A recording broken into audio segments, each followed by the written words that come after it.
Halo selamat malam, dansa politik Budiman Sujatmiko yang mendukung Prabowo Subianto sebagai capres membuat Budiman dipecat dari PDI Perjuangan. Puan Maharani menyatakan ada yang ingin melihat PDI Perjuangan pecah, kawan jadi lawan.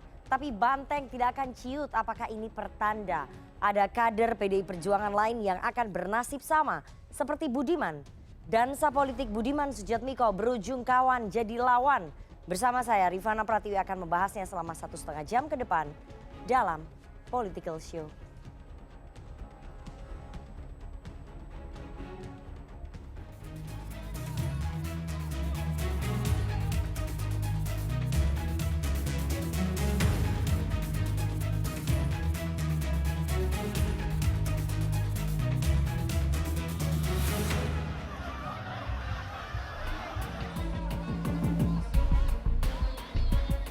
Budiman Sujatmiko akhirnya resmi dipecat sebagai kader PDI Perjuangan.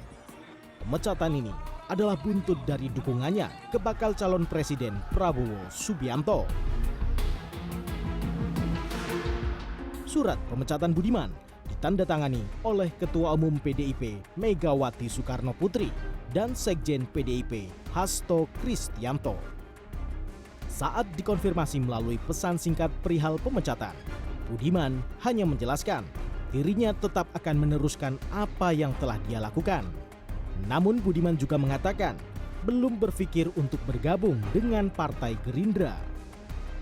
Partai Gerindra pun terbuka bila Budiman hendak bergabung. Ketua DPP Partai Gerindra Habibur Rahman menilai sosok Budiman punya kesamaan cita-cita dengan Gerindra. Hingga saat ini belum ada pernyataan dari beliau untuk gabung ke Partai Gerindra, ya.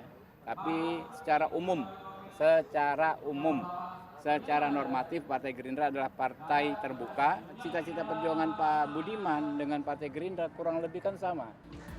Sebelumnya, dalam temu kader PDIP di Yogyakarta Selasa lalu, Megawati sempat menyinggung soal kasus Budiman yang disambut riuh para kader PDIP. Tapi tanpa menjelaskan lebih lanjut kasusnya, Mega kemudian bercerita diskusinya dengan Presiden Joko Widodo tentang kondisi politik jelang pemilu. Mega mengasosiasikannya seperti orang berdansa. Ia menyebut sejumlah pihak akan melakukan dansa politik sesuai dengan gayanya masing-masing. Seperti kasus nih, Pak Budiman Sujatmiko. Lah aku ki bingungnya, ada rumba yang ngobrol, ada rock and roll. Nanti kalau udah ganti pasangan, yang itu ganti sono, yang ini ganti sini. Terus beliau sambil ketawa, oh saya paham Bu, paham. Nah nanti suasananya kayak gitu. Jadi lihat aja sekarang, nggak usah nanti mikir-mikirnya gini. Aduh kok kita dikurung, kok kita di ini kan wis meneng we, tapi nyambut gawe. Sebelum menerima surat pemecatan, Budiman bersama Wali Kota Solo yang juga putra Jokowi, Gibran Rakabuming Raka, sempat menghadiri acara Kopi Darat Nasional Partai Solidaritas Indonesia Selasa malam. Awalnya, Gibran mengapresiasi PSI sebagai partai anak muda yang eksis. Namun juga menyebut partainya, yakni PDI Perjuangan, punya kader muda berkualitas. Kala Budiman hendak menimpali pernyataan Gibran, ia justru berseloroh. Apakah Budiman jadi atau tidak dipecat dari PDI Perjuangan? Tapi jangan salah, PDI Perjuangan juga punya kader-kader muda yang bagus.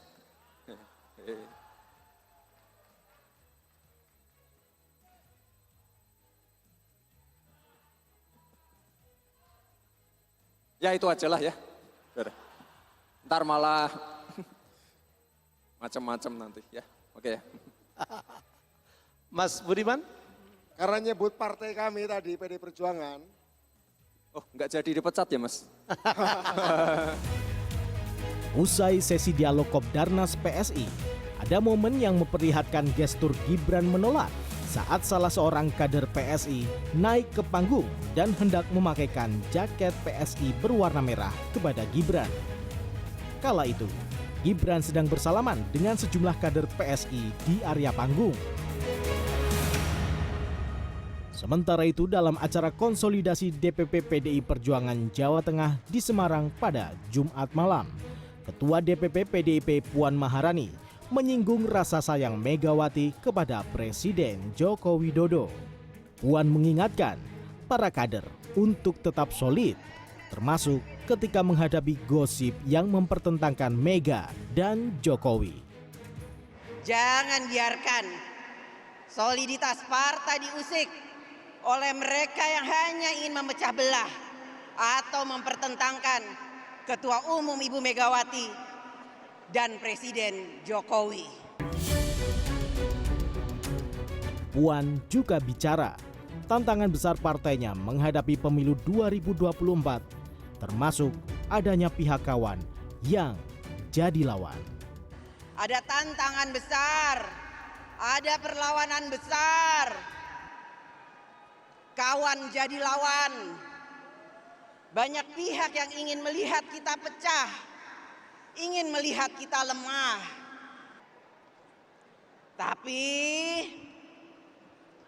Tapi bukan banteng namanya kalau ciut. Bukan PDI Perjuangan namanya kalau takut bertempur. Tim Liputan CNN Indonesia.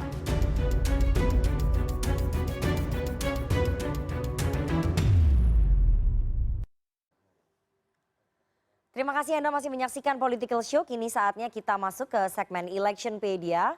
Dansa politik Budiman Sujatmiko yang terang-terangan mendukung Prabowo Subianto ketika masih berstatus kader PDI Perjuangan berujung pada pemecatan. Budiman enggan tegak lurus dengan perintah partai agar mendukung Ganjar Pranowo. Alih-alih Budiman terlibat dalam jaringan relawan Prabu atau Prabowo Budiman. Berikut adalah jejak dansa politik Budiman Sujatmiko yang dirangkum oleh tim Political Show. Saya akan tunjukkan slide yang pertama. Jejak peralihan dukungan Budiman ke Prabowo pada Rabu 19 Juli 2023, Budiman Sujatmiko datang ke Kertanegara, rumah pribadi Prabowo Subianto. Saya mengapresiasi dan merasa bahwa Pak Prabowo mewakili satu cara pandang kepemimpinan politik yang cocok dengan saya. Kemudian Jumat 28 Juli atau selang mungkin sekitar 7 hari ya, PDI Perjuangan memanggil Budiman namun tidak menjatuhkan sanksi. Itu disampaikan oleh Ketua Dewan Kehormatan PDI Perjuangan Komarudin Watubun bahwa tidak ada sanksi, hanya memberi warning untuk kembali ke garis organisasi. Itu adalah kesempatan pertama yang diberikan PDI Perjuangan kepada Budiman Sujatmiko. Selanjutnya, jejaknya seperti apa? Jejak dansa politiknya. Ternyata Jumat 18 Agustus, 1 hari setelah Hari Kemerdekaan Republik Indonesia, Budiman Sujatmiko dan Prabowo mendeklarasikan relawan Prabu atau Prabowo Budiman bersatu di Kandang Banteng, Semarang, Jawa Tengah. Ini merupakan basis PDI Perjuangan. Dan Budiman mengaku tak mendukung bakal capres PDI Perjuangan Ganjar Pranowo karena Indonesia butuh kepemimpinan yang strategik. Pak Ganjar baik, bukan buruk ya, tapi Indonesia butuh kepemimpinan yang strategik untuk hari ini. Itu alasan dansa politiknya Budiman Sujatmiko. Kita lihat selanjutnya. Jejak peralihan dukungan Budiman ke Prabowo, ternyata selang 8 hari, Kamis 24 Agustus 2023, PDI Perjuangan resmi mengirimkan surat cinta pemecatan Budiman Sujatmiko.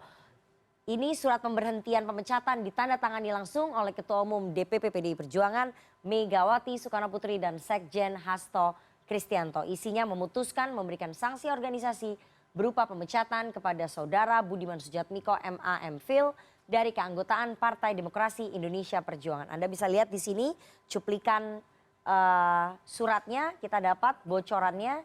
Ini dikirimkan langsung oleh DPP PDI Perjuangan melalui pos kepada Budiman Sujatmiko. Oke? Ada selanjutnya? Poin-poinnya surat pemecatan Budiman ada beberapa poin ya, ada 4 poin. 1, memberikan sanksi organisasi berupa pemecatan kepada Budiman Sujatmiko dari keanggotaan PDI Perjuangan. Yang kedua, melarang saudara Budiman melakukan kegiatan dan menduduki jabatan apapun yang mengatasnamakan PDI Perjuangan.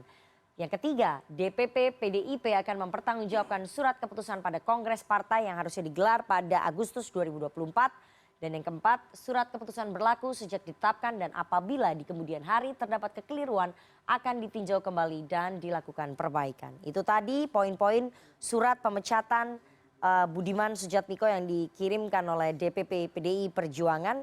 Ini mungkin akibat dansa politik yang dilakukan oleh aktivis 98 ini. Kita akan lihat apakah Budiman Sujatmiko sudah siap berhadap-hadapan ataupun berlawanan dari kawan menjadi lawan dengan PDI Perjuangan dan bagaimana kemudian PDI Perjuangan mengkonsolidasikan ataupun merapatkan barisan untuk struktur pemenangannya melawan Prabowo Subianto. Tapi kita nanti akan bahas dengan para narasumber yang sudah hadir di studio. Kita harus jeda terlebih dahulu. Jangan kemana-mana, tetap bersama kami di Political Show.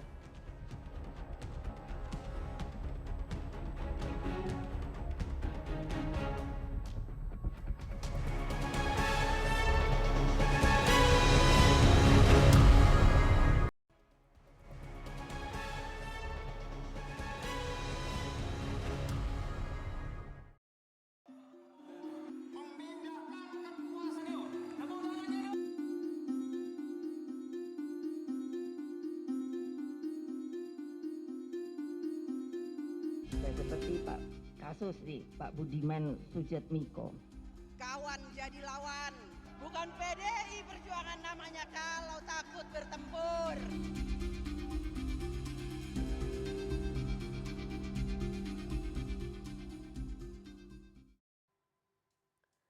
Terima kasih Anda masih menyaksikan Political Show. Dansa politik Budiman Sujatmiko yang mendukung Prabowo Subianto sebagai capres membuat Budiman dipecat dari PDI Perjuangan. Puan Maharani, Ketua DPP PDIP menyatakan ada yang ingin melihat partainya pecah, kawan jadi lawan tapi banteng tidak akan ciut. Apakah ini pertanda ada kader PDI Perjuangan lain yang akan bernasib sama seperti Budiman? Dansa politik Budiman berujung kawan jadi lawan. Malam ini kita akan membahasnya dengan narasumber yang sudah hadir di studio. Saya perkenalkan satu-satu. Yang pertama ada politikus, nggak ada partainya. Budiman Sujatmiko, sekarang lonely ya? Selamat malam Mas Budiman. Jomblo. Selamat malam Nana. Gak cari pacar dulu katanya. Politikus, biasanya saya sebutnya nama partainya belakangnya, tapi politikus aja, politikus pasar bebas. Ada anggota Dewan Pembina Partai Gerindra, Andre Rosiade. Selamat malam Bang Andre. Selamat malam Nana. Ya, politikus pasar bebas benar kan? Ada ini politikus senior PDI Perjuangan, ada partainya, Mas Politikus Aryo gotong Bimo. royong ya. Ada Selamat malam, pasar Mas bebas Bimo. gotong royong. Selamat malam. Direktur Eksekutif Parameter Politik Mas Adi Praitno. Selamat malam Mas Adi. Selamat malam Rifana. Dan seperti biasa ya, sebagai bentuk partisipasi publik kita selalu mengundang teman-teman pemilih muda yang malam ini bergabung melalui sambungan virtual. Ada Senat Fakultas Hukum Universitas Muhammadiyah Malang UMM. Teman-teman UMM, kita bisa lihat? Oke. Zoom. Bergabung melalui sambungan virtual teman-teman UMM mana nih? Oke, ini gelap-gelap semua ya kayaknya ya. Mungkin lampunya bisa dinyalain, jadi wajahnya bisa terlihat teman-teman dari UMM. Nanti teman-teman dari UMM bisa memberikan kritikan, tanya jawab, bertanya begitu ya, dan juga menyampaikan pendapat. Kira-kira bagaimana melihat dansa politik dari aktivis 98 ini? Ini murni idealisme atau pragmatisme? Nanti kita tanya mungkin terakhir ya. Sebelum saya tanya ke Mas Budiman, saya harus putarkan dulu pernyataan penting ini dari Ketua DPP PDI Perjuangan Ibu Megawati, Ketua Umum DPP PDI Perjuangan Ibu Megawati Soekarnoputri. Kita dengarkan bersama. Kasus Pak Budiman Sujatmiko. Lah aku bingungnya. Ada rumba yang ngobrol-ngobrol, ada rock and roll. Nanti kalau udah ganti pasangan. Yang itu ganti sono, yang ini ganti sini. Terus beliau sambil ketawa. Oh, saya paham Bu, paham. Nah nanti suasananya kayak gitu. Jadi lihat aja sekarang, nggak usah nanti mikir-mikirnya gini. Aduh kok kita dikurung, kok kita di ini kan wis meneng we. Tapi nyambut gawe. Mas Budiman, Anda kecewa nggak dengan keputusan Ibu Megawati Soekarnoputri memecat Anda sebagai kader PDI Perjuangan? Sebagai orang yang memahami aturan partai, saya bisa menerima, tidak ada keberatan. Gak kecewa?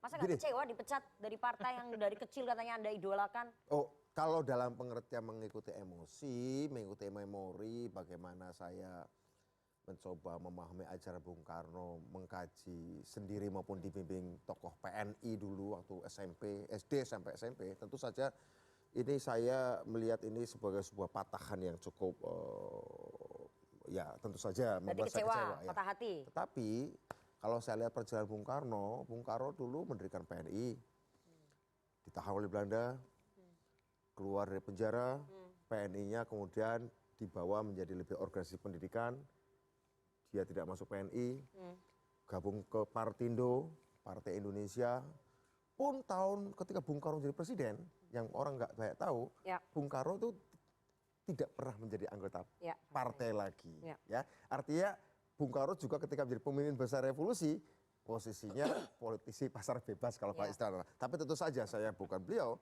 tapi saya ingin mengatakan bahwa memang bahwa Bung Karno tetap menjadi seorang Soekarnois, Bung Karno tetap menjadi seorang revolusioner, Bung Karno tetap menjadi seorang marhainis, bahkan dengan pada waktu itu beliau tidak masuk di anggota partai. Dan apa yang dikatakan Bung Karno di akhir hidupnya, dia bicara tentang Front Nasional, Persatuan Nasional. Saya tidak mau menyamakan, tapi kadang-kadang yang saya pelajari dari Bung Karno adalah cara berpikirnya. Cara berpikir itu artinya gini, yang konsekuen adalah cara berpikir ya. Situasinya bisa berubah, data-datanya bisa berubah, sehingga kemudian harus disikapi dengan tindakan-tindakan yang sesuai dengan keadaan. Nah, Bung Karno dan juga saya melihat Indonesia hari ini, Nana, perlu ada persatuan kaum nasional, dan untuk itu saya bersedia mewakafkan diri, termasuk membakar diri saya. Termasuk dibakar atau apapun namanya, dan pada akhirnya ya sudah, ini memang sudah menjadi takdir politik atau jalan politik saya dari dulu. It's okay, gak ada masalah. Anda mewakafkan diri Anda membakar diri Anda dan berujung pemecatan, tapi di sisi lain Anda menyadari nggak bahwa pemecatan Anda ini akibat dansa politik yang Anda lakukan, seperti yang tadi disampaikan oleh Bu Mega ya, banyak kadernya yang kemudian berdansa, dansa politik yang dilakukan Anda dengan mendukung Pak Prabowo Subianto. Ya, itu penyebab utamanya. Anda karena menyadari dansa politik itu nggak? Kalau kita lihat dari geraknya seolah seperti dansa, tapi kalau kita lihat pernyataan Bu Mega dan seperti saya memahami cara berpikir dan pidato Bu Mega 3 tahun terakhir, menurut saya dansa saya tetap dalam kerangka irama perjuangan, irama kedaulatan bangsa, irama transformasi Indonesia ke depan, yang kemudian ya mungkin bisa saja saya kepleset ya, saya bisa kepleset, tapi saya tetap berdansa dalam kerangka irama perjuangan begitu. Karena gini Nana, kalau tadi pertanyaan idealisme atau pragmatisme, ini menarik nih pertanyaannya ini. Tidak sedikit banyak dalam karir politik saya ada tawaran-tawaran pragmatis yang membuat saya bisa saja mengkhianati idealisme, tapi saya berhasil menolaknya. Apakah pilihan saya mendukung Pak Prabowo adalah pragmatis? Saya mau katakan, sampai hari tidak ada perbincangan soal jabatan dengan Pak Prabowo, tetapi lahir dari analisis saya, Indonesia membutuhkan kepemimpinan yang strategik, bukan yang populis. Pemimpin yang populis adalah pemimpin yang turun ke bawah, menemui rakyat. Pemimpin strategik adalah setelah pemimpin menemui rakyat, dia ngangkat rakyat ke atas. Bukan terus-menerus bersama rakyat di bawah. Tugas pemimpin strategik adalah mengangkat rakyat yang ditemui di bawah ke level lebih atas lagi. Nah, kita butuh itu. Kita nggak bisa populisme butuh pemimpin yang turun ke bawah 2014. Tapi 2024 butuh pemimpin yang rakyatnya naik level atas lagi. Saya kira itu gerak sejarahnya harus seperti itu, dan saya hanya mengikuti itu saja. Saya hanya menjadi budak dan pionnya perubahan-perubahan itu. Dan saya ingin menjadi budak yang setia dari perubahan. Anda katakan bahwa tidak ada tawaran, tapi kami dapat informasi Anda ditawari menjadi menteri di kabinetnya Pak Prabowo, dan ada tawaran logistik juga ke Anda, itu benar nggak? Enggak ada. Jadi sama sekali ini free. Gini, ini betul-betul kelas gitu. Dalam politik agak susah nih, there's no such thing as a free lunch. Pastinya. Gak ada makan siang yang gratis dalam politik. Pastinya gak ada masalah, tetapi tidak pernah dengan Pak Prabowo obrolan itu. Dalam ngobrol malah bukan Pak Prabowo, bukan saya, hanya celutukan-celutukan orang. Jadi ada yang memang menawari Anda, orang-orang di sekitarnya Pak Prabowo? Celutukan. Celutukan yang tidak dibicarakan dalam kerangka yang komposisi yang sifatnya celutukannya serius. Apa nih? Anda ditawarin jadi apa? Jadi menteri di kabinetnya Pak Prabowo? Terakhir Pak Prabowo ya. Sorry lupa. Pak Prabowo mengatakan di panggung di Semarang. Itu pun tidak atas pengetahuan saya, tiba nyeplos Pak Prabowo-nya. Saya ingat betul. Ya, beliau kan bertanya nih, Mas Budiman ini jangan di luar negeri, apakah Pak Mus Budiman jadi duta besar ya, jangan di luar negeri, baiknya pulang ke Indonesia saja. Meskipun dia belajar hubungan internasional, tapi dia ternyata ngurusi Oke. desa. Ya itu-ituan lah. Ya. Nah, pernyataan-pernyataan seperti Pak Prabowo itu yang saya dengar sebagai celutukan. Dan saya tidak menganggap itu sebagai konsesi. Saya tidak menganggap itu sebagai mahar. Karena memang ketika saya bertemu beliau dan mengatakan dukungan, tidak didahului. Tidak didahului syarat-syarat itu. Oke. Tidak didahului syarat-syarat itu. Ya. Bahwa kemudian ada celutukan itu adalah suatu proses yang spontan di luar perencanaan dari Pak Prabowo berpidato. Dan itu bukan sebagai prasyarat kita bikin acara Oke, itu. jadi Anda mengakui bahwa ada celetukan tawaran sebagai menteri di kabinetnya Pak Prabowo. Bukan tawaran, pidatonya Pak Prabowo Ya, itu berarti itu tawarannya apa? Menteri Desa ya? Enggak, silakan Anda dengar sendiri, ada banyak sekali Oke, tawaran. oke, kita Nggak, gini, nanti dengar ya. Nana. Kalau kamu menganggap bahwa Budiman Sujatmiko bertindak politik Oke. hanya untuk logistik dan jabatan, yang Anda pandang rendah bukan saya. Yang Anda pandang rendah adalah banyak teman sekedar saya, mungkin Andre Rosiade juga yang pernah jadi aktivis. Ya. Enggak kok, kita tidak sekedar mau mengotori kita dengan harga semurah itu. Jadi lihat secara historis. Ya. Kalau Anda samakan seperti orang-orang yang mengkritik saya, wah Budiman dapat 5 miliar, bisa 200 miliar atau 1 miliar atau whatever. Saya pikir dia tidak berbicara tentang saya. Ya. Dia berbicara tentang dirinya sendiri. Oke. Ya, saya kira itu. Pertanyaan saya, tapi Anda berharap nggak jadi menteri? What sort of question? Pertanyaan macam apa itu? Enggak, saya betul. ditanya. Anda kan pernah bercerita bahwa Anda Pertanyaan itu 3 kali. pertanyaan macam apa itu? Enggak, Anda kan ditawari 3 kali dulu menjadi menteri di kabinetnya Pak Jokowi. Loh, kalau saya berharap, Iya. saya manusia politik, Nana. Iya. Berarti berharap. Manusia politik itu butuh kekuasaan. Oke. Kalau Anda nggak jangan jadi aktivis. Maaf, jadi aktivis. Saya butuh kekuasaan. Saya tidak mencari kekayaan dalam politik. Kalau kekayaan tidak dicari, kekuasaan pun ada orang yang politik ingin berkuasa. Ya. Anda pertanyakan moralitasnya, loh ujung-ujungnya dia berkuasa. Loh saya gini nak, saya ketika terjun politik tidak maksud saya untuk jadi figura lukisan bagus dalam sebuah ruang kotor. Oke. Ketika saya terjun politik, saya nggak mau jadi lukisan bagus dalam sebuah ruang kotor. Ya. Saya ingin jadi sapu. Oke, untuk bersih-bersih. Dan untuk itu harus, ya untuk mau nggak mau harus bersentuhan dengan debu. Oke. Itu ada kekuasaan. Kekuasaan itu maksudnya Anda berarti berharap menjadi menteri untuk bisa menyapu Saya berharap lebih daripada sekedar menteri, mau jadi gubernur kayak presiden kayak apalagi direktur BUMN, DPR sudah, bupati, apapun. Saya kira pilihan-pilihan itu pilihan-pilihan sah. Bukan sebagai sebuah kemerosotan moral ketika Anda mengatakan bahwa Anda ingin terjun politik, Anda ingin berkuasa, Anda tidak moralis, Anda tidak etis. Ternyata ini ada dulu pertanyaan gini, muncul sempat ketika saya menjadi DPR ya, ada orang ngomong, wah Budiman dulu berjuang lawan Orde Baru, ujung-ujungnya ingin berkuasa. Oke. Seolah-olah ada pertanyaan, kalau ada orang pernah berjuang untuk demokrasi dan ingin berkuasa, itu dia mengkhianati perjuangan. Seolah-olah kekuasaan demokratis hanya boleh diberikan pada mereka yang tidak berjuang untuk demokrasi. Misalnya mungkin dulu nggak pernah berdemonstrasi, nggak pernah jadi aktivis. Karena Anda sudah berjuang untuk demokrasi menjadi aktivis. Nggak kayak gitu logikanya, bukan kayak gitu, bukan kausalitas gitu. Ini penting, ini cara berpikir. Bukan kausalitas bahwa saya berjuang untuk berkuasa, bukan itu. Ketika orang yang dalam demokrasi tidak berjuang pun punya hak berkuasa. Ketika orang yang berjuang juga memiliki hak berkuasa, kemudian dikatakan seolah-olah Anda berjuang untuk berkuasa. Enggak kayak gitu cara pikirnya. Saya ulangi lagi pertanyaan saya. Gitu. Anda berarti punya harapan menjadi menteri di kabinetnya Pak Prabowo kalau Pak Prabowo nanti menang? Harapan. Kalau harapan ketika Pak Jokowi jadi presiden, saya lagi nanya Pak Jokowi ini karena itu udah lewat tawarannya 3 kali. Tapi kalau Pak Prabowo nanti menang pemilu, Anda berharap nggak bahwa Anda menjadi menteri nanti? Gini.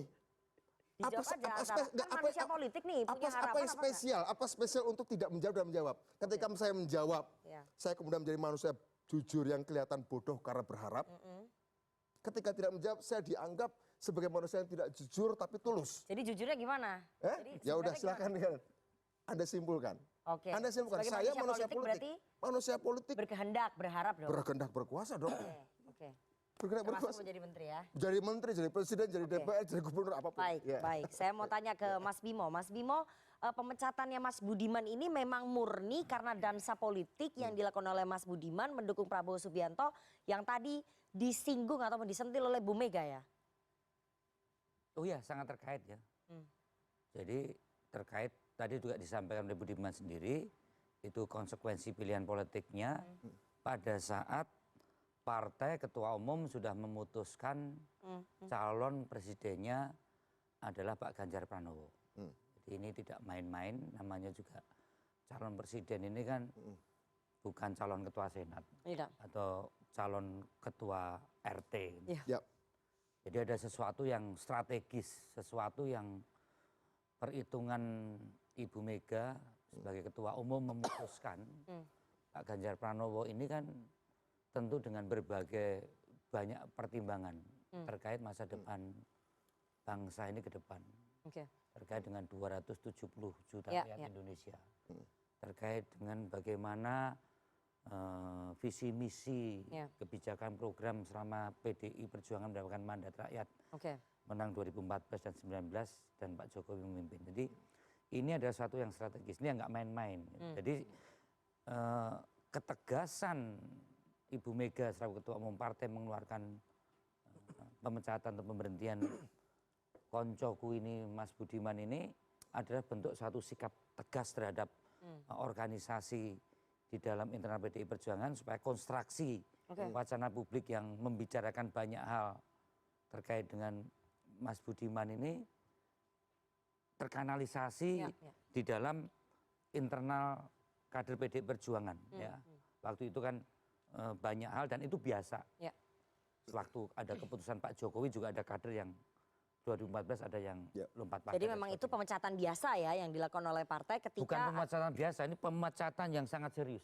Oke, maksudnya kalau kader membelot memang harus dipecat gitu ya di internal PDI Perjuangan? Ya, karena butuh satu rampak barisan, butuh kerja organisasi untuk mewujudkan keputusan partai ini yang ini sebagai salah satu step untuk mewujudkan hal-hal yang tadi disampaikan bersifat ideologis, bersifat strategis dengan memenangkan satu figur ini.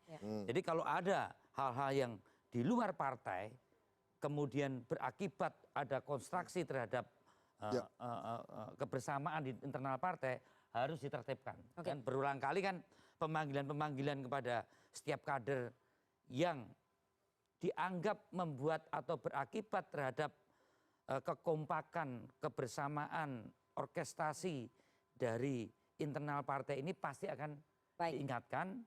Atau yang paling ekstrim adalah pemecatan seperti yang dilakukan Dewan Pimpinan Pusat pada partai. Oke, Mas Bimo, artinya dansa politiknya Mas Budiman Sujatmiko ini memang membuat kontraksi ya di internal partai, membuat ada yang terganggu di internal partai. Begitu, Anda ingin mengakui begitu? Dansa politiknya seorang Budiman Sujatmiko bisa ya membuat kontraksi ke dalam ya? belum, tapi kewibawaan suatu keputusan partai ini harus dijaga. Ini kan kewibawaan institusional Dewan Pimpinan Pusat Partai yang mana keputusan itu akan menjadi keyakinan dari seluruh kader maupun program-program kerja partai untuk pemenangan pemilu. Jadi setiap kader ada yang terkait dengan ini menyangkut masalah kesadaran berorganisasi.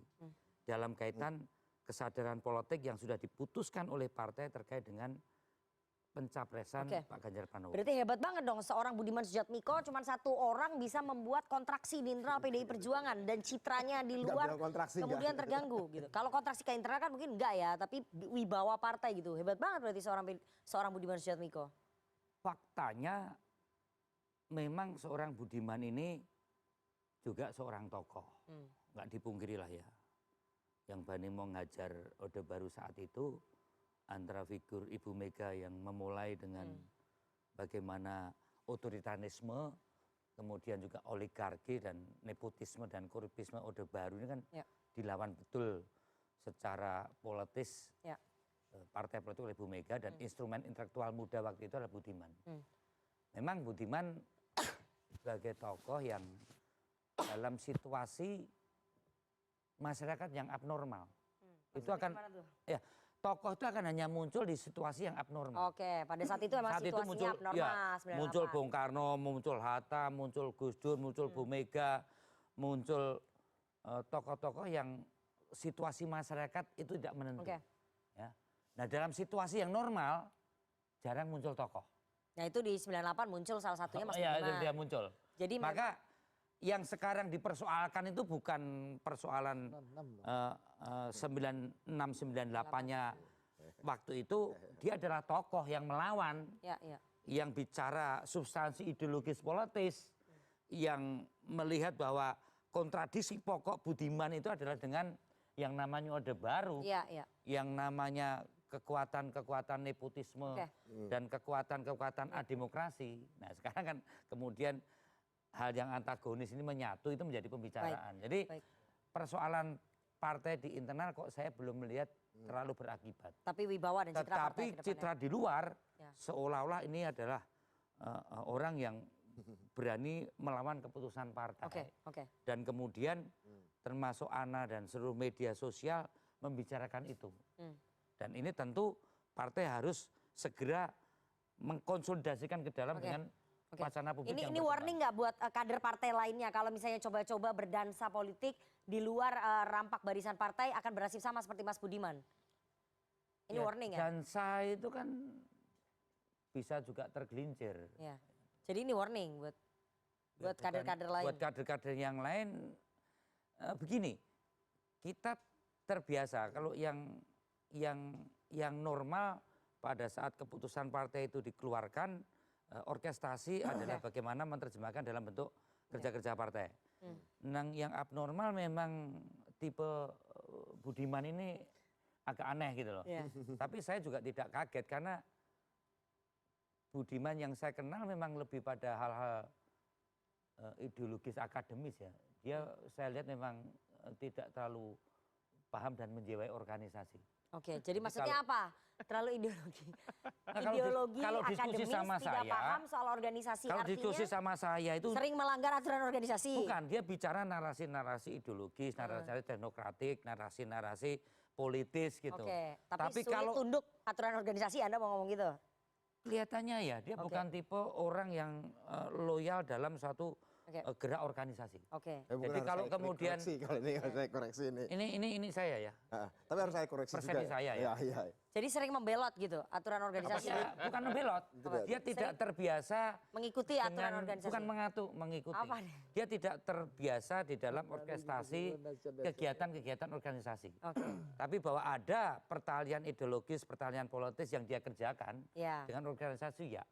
Jadi kalau kemudian terjadi lompatan-lompatan yang dilakukan Budiman, sebenarnya saya melihat itu pasti akan terjadi. Tapi nggak menyangka. Tapi kalau yang tiba-tiba lompatannya semacam ini saya kaget terus terang aja. Tapi kalau ini temennya kadang nyerempet-nyerempet tidak loyal pada satu keputusan organisasi, nampaknya Budiman juga tidak terlalu terikat dalam diri. Silakan Mas Budiman. Saya kira saya 19 tahun, saya gabung PDI Perjuangan 2004 Desember. Saya pikir di banyak keputusan penting partai, pencalonan Bu Mega, kemudian keputusan untuk tidak gabung ke dalam pemerintahan Pak SBY selama 2 periode, dan macam, kemudian keputusan Pak Jokowi, dukung Pak Jokowi, gubernur dan presiden dan segala macam, di banyak keputusan strategis saya ikut. Termasuk misalnya ketika saya tahun 2019 menemui Pak Sekjen minta saya tidak dicalonkan lagi ke DPR. Tapi Pak Sekjen mengatakan enggak, kamu harus tetap nyalon untuk ketiga kalinya. Loh saya udah 2 periode, saya nggak mau lebih dari 2 periode. Enggak, kamu harus nyalon. Artinya saya ikutin. Meskipun Anda tidak selalu mengikuti aturan organisasi. Dalam banyak soal-soal yang strategis dan itu saya ikuti. Tapi kenapa pertanyaannya kan, kenapa kali ini tidak? Nah itu nanti kita diskusi di session berikutnya saja. Oke. Saya mau ke Bang Andre dulu. Bang Andre, bagaimana kemudian Anda merespon pemecatan Mas Sujat Miko dari PDI Perjuangan? Gerindra. Ini kan urusan rumah tangga PDI Perjuangan. Partai Gerindra tentu tidak akan mengomentari atau ikut campur urusan rumah tangga PDI Perjuangan. Kami menghormati urusan PDI Perjuangan dan Mas Budiman. Itu urusan ranah internal PDI yang tidak etis Partai Gerindra mengomentari. Itu nak. Nah, soal dukungan Mas Budiman kepada Pak Prabowo itu soal lain. Tentu setiap orang yang datang kepada kami, kepada Pak Prabowo tentu kita hargai. Dan kita rangkul dukungan itu. Itu sikap kita. Tapi urusan pemecatan mohon maaf Kita tidak bisa mengomentari Urusan pemecatan memang urusan rumah tangga, tapi Ya. kan dukungan kepada Pak Prabowo itulah yang menjadi pemicu pemecatan. Jadi itu ikut andil sebetulnya. Ya, kita kan sekali lagi kita tidak ingin mencampuri urusan ranah rumah tangga orang. Sama seperti Gerindra. Tiba-tiba Bang Sandi keluar dari Partai Gerindra. Kami menghormati keputusan Bang Sandi, ya. Kami doakan beliau sukses di tempat barunya dan hubungan Partai Gerindra dengan P3, tempat rumah barunya Bang Sandi baik-baik saja. Tidak ada kami menyatakan P3 melakukan politik divide et impera kepada Gerindra. Kita menghormati setiap individu kan punya hak untuk memilih pilihannya, apakah tetap di Gerindra atau tidak. Nah, Mas Budiman, urusan dengan PDI itu urusan Mas Budiman dengan PDI Perjuangan. Tidak etis dan tidak elok Partai Gerindra mengomentari urusan rumah tangga PDI Perjuangan. Ya senior kami ya. Ya istilah PDI ini kan kakaknya, Bang Andre. tertuanya Partai Gerindra. Nah, kalau urusan Mas Budiman datang tanggal 18 Juli. 18 Agustus. 18 Juli dulu yang pertama. Ya, pertama baru 18 Agustus. ya, satu bulan. kebetulan saya ada di Kertanegara. Saya juga nggak tahu waktu saya datang ke Kertanegara, saya nggak tahu Mas Budiman mau datang. Tiba-tiba saya sampai di situ, saya lihat wartawan banyak. Lalu baru dikasih tahu Mas Budi, ternyata akan ada yang tokoh yang datang. Baru saya lihat yang datang Mas Budiman Sujatmiko. Jadi intinya ini hal yang berbeda, Nana. Satu sisi urusan internal Mas Budiman dengan PDI kami tidak akan mengomentari. Nah, urusan Mas Budiman datang mendukung Pak Prabowo tentu kami kan ada sebab dan akibat, terbuka. Bang. Itu adalah Jadi, sebab dan akibat. sambut Sebabnya dengan adalah tangan mendukung terbuka. Pak Prabowo, makanya akibatnya dipecat. Siapapun yang datang ke Pak Prabowo kita sambut dengan tangan terbuka. Kenapa? Karena Pak Prabowo menyampaikan bahwa membangun Indonesia itu harus dilakukan secara bersama-sama Meskipun kemudian dengan semangat gotong royong. Meskipun itu mengganggu rumah tangga orang lain ya, ataupun rumah tangga partai lain gitu. Terus terang, Buat Gerindra nggak masalah. kami tidak ingin mengomentari urusan Mas Budiman dengan PDI Perjuangan. Yang kita terima seorang Budiman Sujatmiko yang datang bersama teman-temannya ya Mas Budiman waktu itu, bersama rekan-rekannya menyatakan mendukung dengan Pak Prabowo, tentu kita terima dengan tangan terbuka. Termasuk kalau Rifana datang ke Kartanegara menyatakan dukungan dengan Pak Prabowo, kita terima Ini dengan tangan persoalannya terbuka. bukan tentang saya, tapi tentang Mas Budiman, Gitu jangan lah. diputar. Bang Andre, saya ingin tanya ya, apakah kemudian setelah ini Anda mengatakan bahwa Gerindra mengatakan bahwa kami tidak ikut campur, tapi kan ini Mas Budiman udah jadi politisi pasar bebas. Gerindra nggak mau menampung Mas Budiman masuk. Ya, kita ini partai terbuka. Ya, Gerindra ini partai terbuka. Asal komit dengan UUD 45, Pancasila, NKRI dan Bhinneka Tunggal Ika, semuanya ingin bergabung dengan Partai Gerindra, kita terbuka.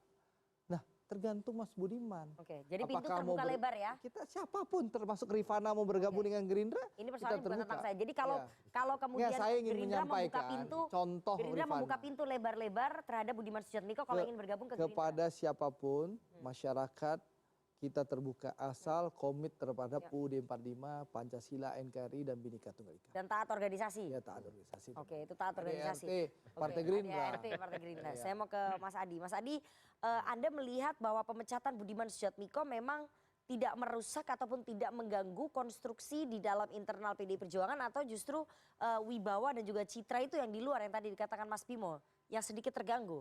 Ya saya kira apa yang dilakukan oleh Bung Budiman Sujatmiko itu kan dalam banyak hal apa yang sudah disampaikan oleh Mas Bimo tentu konstruk bangunan politik di luar itu ada semacam insoliditas ya. Satu sisi memang merugikan PDIP tapi pada saat yang bersamaan merugikan Prabowo Subianto karena dukungan politiknya langsung ditujukan kepada Prabowo Subianto.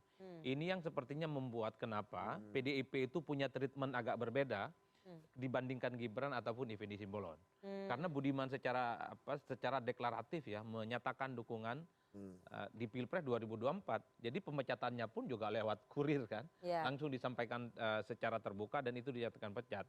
Gibran memang kalau melihat gestur tubuhnya, ini kan pendukung dan relawan-relawannya juga banyak memberikan dukungan.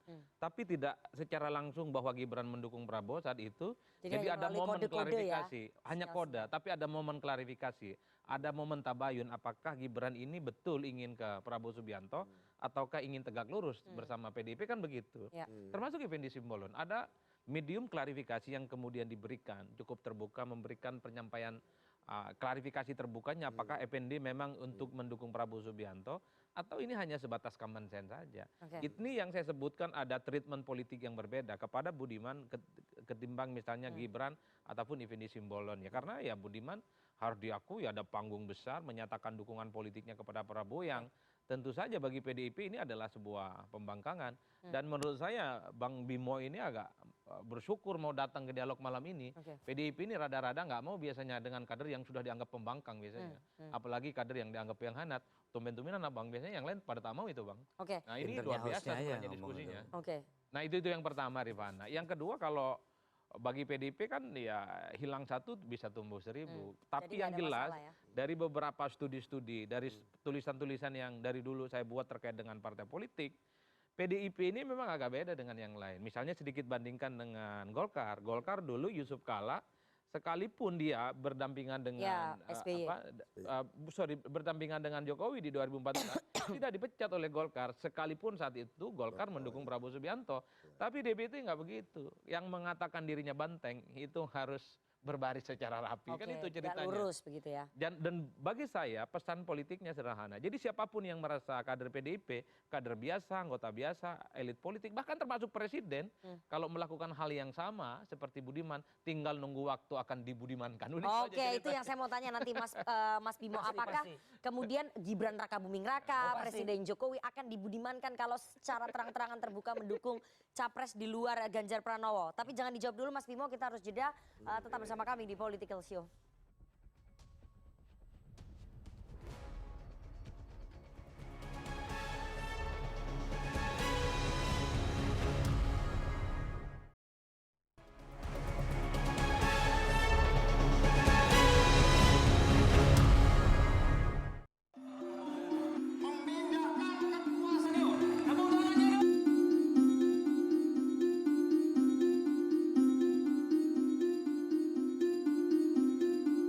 Seperti kasus nih Pak Budiman Sujatmiko. Kawan jadi lawan, bukan PDI Perjuangan namanya kalau takut bertempur.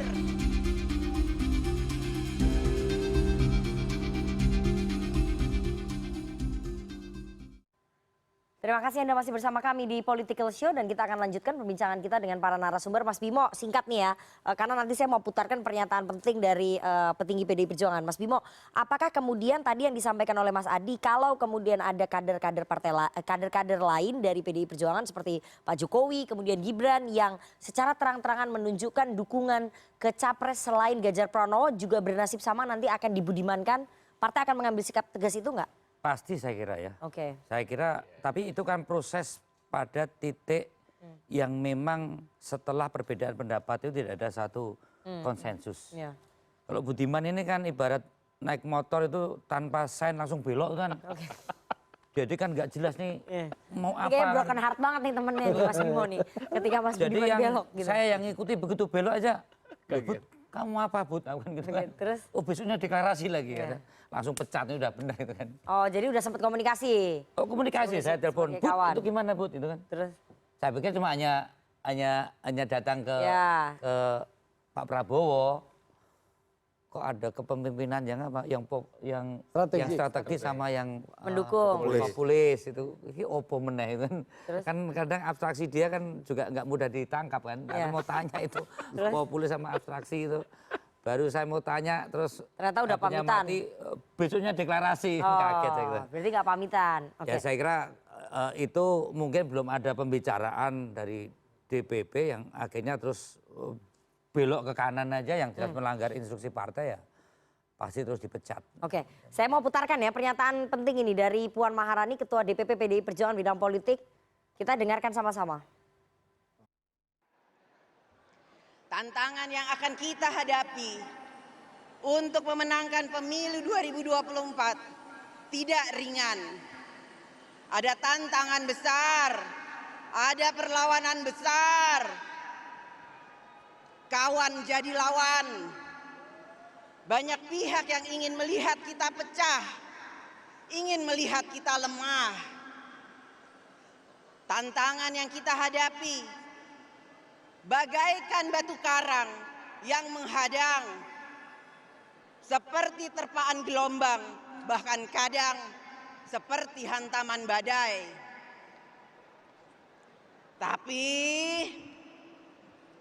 Tapi bukan banteng namanya kalau ciut. Bukan PDI Perjuangan namanya kalau takut bertempur. Selamat pernikahan untuk saya. Terima kasih Anda masih bersama kami di Political Show. Mas Budiman, langsung itu pernyataan ditujukan buat Anda merasa begitu nggak? Dari kawan jadi lawan, itu pernyataan yang Mbak Puan ditujukan ke Anda merasa begitu nggak? Enggak lah, saya pikir apa yang disampaikan, itu forum besar, forum provinsi di basis terkuat PDI Perjuangan Indonesia. Tempat yang sama ketika Anda deklarasi mendukung Pak Prabowo, kandang banteng. Saya ingin mengatakan bahwa forum sebesar itu saya pikir terlalu penting untuk membicarakan seorang Budiman yang bukan siapa-siapa loh. Mungkin Bung Bimo harus ngasih tahu juga Nana nih. Diverifikasi oleh Bung Bimo ya, Mas Bimo nih. Loh saya ini bukan struktur partai. Oke. Caleg juga bukan, karena memang tidak berminat. Badan juga bukan, badan otonomi juga bukan. Saya ini satu dari sekian juta anggota PDI Perjuangan yang adanya tidak menggenapi, hilangnya tidak membuatnya ganjil. Oke. So, jadi masa untuk satu butir dari sekian juta orang partai acara sebesar itu harus dilakukan, harus menggunakan acara sepenting itu untuk sekedar mengomentari seorang satu butir pasir. Jadi Anda nggak merasa itu ditujukan kepada Anda? Saya pikir enggak. Saya pikir Mbak Puan bicara dalam kerangka, ya konstelasi kan memang sangat luar biasa kan Pak, apalagi mungkin kayak Pak Prabowo menghimpun dari Golkar, PAN itu kan juga sesuatu partai-partai nasionalis juga yang kemudian tentu saja harus diperhitungkan. Itu jauh lebih diperhitungkan ketimbang Tapi kan mendukung saya. Pak Prabowo itu kan berkonsekuensi berlawanan dengan PDI Perjuangan. Anda udah siap dengan itu? Kok pertanyaan Anda sudah siap dengan itu loh, sudah terjadi kan mau nggak mau siap dan saya bisa datang ke tempat Sudah siap ini. berarti dari kawan yang tadinya kawan-kawan Anda di PDI Perjuangan mendukung Mas Ganjar, kemudian Anda sekarang jadi berlawanan karena Anda tidak mendukung Mas Ganjar, mendukung Pak Prabowo. Saya suka cerita politisi Masyumi Muhammad Natsir jika tidak keliru. Yang suka bercerita. Tahun 50-an saat debat konstituante soal dasar negara. Kadang-kadang dia boncengan, ngopi bareng dengan DNA Aidit. Pertentangan ideologis loh, konstituante debatnya tidak pernah menjadi lawan. Bung Karno disolatkan oleh Buya Hamka, nggak ada masalah. Jadi saya pikir lawan politik itu tidak pernah, jangan pernah dilihat sebagai lawan pribadi. Ya, gini saya mau contoh, Pak Prabowo yang 25 tahun lalu pernah berhadapan dengan kami. Beliau bukan satu-satunya tentu saja. Ya, saya juga bukan satu-satunya. Pernah berhadapan, urusan hidup mati. Tidak pernah ada tuh yang namanya dendam, marah. Apalagi mau cuma kompetisi 5 tahunan elektoral. Kenapa harus dibuat berat? Berarti Anda sudah siap berlawanan secara politik. Saya siap merangkul Anda siapapun. Saya siap di PDI merangkul Perjuangan. siapapun. Saya siap merangkul siapapun. Dan saya tidak pernah menganggap sebagai lawan pribadi. Oke, iya lawan politik ya. Ya, lawan Maksudnya politik. Mas Budiman ini teman berkompetisi. Ya. Jangan sampai Nana, pemilu 14 Februari itu harus kita sambut dengan riang dan gembira. Sebagai hari cinta kasih. Ya, hari cinta kasih bagaimana kendurinya demokrasi. Jadi seluruh rakyat Indonesia datang ke TPS itu dengan riang dan gembira menyambut presiden baru. Jadi jangan kita gunakan kalimat lawan itu, tapi teman berkompetisi. Itu yang menggunakan kalimat lawan tadi kan bukan kita, tapi Mbak Puan Maharani. Tapi Mas Budiman nggak merasa begitu. Ya, karena nggak merasa, karena memang itu gini ya. Saya bukan kompetitor dalam pemilu. Saya bukan kompetitor dalam pemilu ya. Saya bukan calon. Ya. Gini, Mbak Puan bicara lawan ya, maupun kawan, lawan ini bukan musuh, tepatnya gitu. Saya kalau main badminton kan butuh lawan bermain, lawan bermain. Tapi bukan musuh. Itu dalam rangka kontestasi saja. Tapi berlawanan ya? Iya berlawanan dong. Berlawanan pilihan, berlawanan dukungan. Iya, tapi itu dalam rangka kontestasi. Tapi itu ditujukan untuk Budiman Sujatmiko. Kalau Budiman nanti dalam posisi yang berseberangan dengan PDI Perjuangan dengan jagonya dukung Prabowo dan kita Ganjar, pasti itu akan menjadi lawan di dalam bermain berdemokrasi. Oke, berarti itu memang tetapi lawan tidak permusuhan. bermain. Nah, yang disinggung sama Mbak Puan tadi bahwa ini loh, tidak ada lawan yang abadi atau kawan yang ada. Yang abadi yang adanya kepentingan. Tidak ada kepentingan yang abadi pula. Dengan ini yang terjadi saat ini. Tapi di PDI Perjuangan karena karena kita ini diikat dengan cara pandang ideologis, ada yang memang betul-betul lawan kontradiksi, bahkan itu musuh. Itu loh. Yang kita khawatirkan kalau itu sampai terjadi, mendominasi berbagai instrumen politik dan pemerintahan ini, Pancasila NKRI ini yang memang kita pertaruhkan. Nah, kita tidak melihat sampai hari ini karena kita juga dalam satu pemerintahan seperti Pak Prabowo dengan Ganjar, ini adalah kontestasi di dalam lawan. Jadi itu tidak ditujukan untuk Budiman Sujatmiko? Atau ditujukan memang? Karena lawan bermain. Betul. Apa sih arti seorang Budiman Sujatmiko dalam pengertian elektoral ya? Tapi bahwa dia pernah bicara substansi kita melawan rejim yang demokratis dengan mempersandingkan perjuangan dia di demokrasi, itu sangat substansial waktu itu. Nah, dalam situasi abnormal, dalam situasi yang normal semacam ini, dia sudah tidak melihat itu kontradiksi ini. Ya. Bagaimana kontradiksi antara rejim yang masih mempunyai track record yang demokratis dan yang tidak demokratis. Saya kira itu. Ya. Mas Adi, Anda melihatnya ini pernyataannya Puan Maharani ditujukan untuk siapa? Dari kawan menjadi lawan. Kalau Mas Budiman nggak ngerasa karena butiran debu kalau menurut Mas Budiman. Kalau kita menggunakan perspektif hermeneutik ya dalam pendekatan studi filsafat, jadi pernyataan Puan itu harus dibaca dalam konteks teks dan konteks ya. Jadi pernyataan Puan Maharani yang menyatakan lawan jadi kawan atau kawan jadi lawan, ini adalah satu expose politik kita yang memang suka berganti musim, Rifana. Dulu SBY itu hanya didukung oleh segelintir partai politik, tapi ketika jadi presiden, lawannya itu berbondong-bondong jadi menteri. Dulu ketika Jokowi jadi presiden di 2014, partai politik pendukung Prabowo, 1, 2, 3 partai hijrah berjamaah menjadi menterinya Pak Jokowi saat itu. Bahkan fenomena yang cukup luar biasa adalah Prabowo Subianto. Ini adalah politik yang saya kira berganti musim. Dulu Nasdem kurang gimana dengan Anies Baswedan. Tapi Nasdem adalah partai pertama yang kemudian mendeklarasikan Anies sebagai capres di 2024. Ini yang saya sebut sebagai teks politik kita bahwa ini bagian dari cacat bawaan dari sistem presidensialisme multipartai ekstrim di Indonesia. Tidak ada sekat-sekat ideologis yang cukup fundamental dan tajam yang kemudian masyarakat itu harus berbenturan satu sama yang lainnya. Tapi kalau kita membaca konteks, saya kira dua hal. Pertama, memang ini ditujukan kepada Prabowo Subianto dan Budiman, udah selesai. Prabowo saat ini kawan, tapi bukan tidak mungkin di 2024 akan saling bersaing. Ini soal bagaimana memenangkan pertarungan. Jadi istilah lawan itu jangan dimaknai sebagai sebuah kengeringan. Jangan dimaknai sebagai sebuah ketakutan. Karena dalam pemilu ini bukan soal majlis taklim gitu ya. Pemilu ini bagaimana memenangkan pertarungan politik. Bagaimana jadi presiden judulnya. Dan pasti akan saling bersaing satu sama yang lain. Gimana politik kita di 2024 ini nggak ramai dan tidak mendidih. Banyak misalnya afiliasi politik relawan Jokowi yang dulu ke Prabowo Subianto, ke Ganjar Pranowo misalnya ke Prabowo. Dulu misalnya Bang Budiman 19 tahun menjadi kader PDIP tapi kemudian pindah ke Prabowo Subianto. Ini nggak nyaman ini kondisi politisnya. Ada kompetisi di situ yang berarti aspek ideologisnya nggak ada, semuanya aspek pragmatisme aja Anda lihat. Politik di Indonesia per saat ini itu memang nggak ada perdebatan ideologis kok. Bahkan ketika saya melihat berpindahnya Bang Budiman Sujatmiko ke Prabowo Subianto, tidak ada aspek ideologis normatif yang kemudian diperdebatkan begitu panjang. Apa bedanya PDIP dengan Gerindra? Sama-sama nasionalis kok. Sama-sama nasionalis, tidak ada perbedaan yang cukup ekstrim. Basis konstituennya sama-sama populisme, petani gitu ya, kemudian nelayan, buruh dan seterusnya dan seterusnya. Satu-satunya yang saya pikirkan ketika Bang Budiman pindah dari PDIP, mungkin nanti dukung Prabowo Subianto adalah ini soal untung dan rugi. Di PDIP udah nggak dipakai. Sama Bang Bimo ini udah nggak jadi apa-apa. Sangat mungkin ya di 2024 kalau Prabowo menang, ya Bang Budiman ditawarin begitu banyak menu-menu politik seperti yang disampaikan oleh Bang Bimo dan elit-elit PDIP yang lainnya.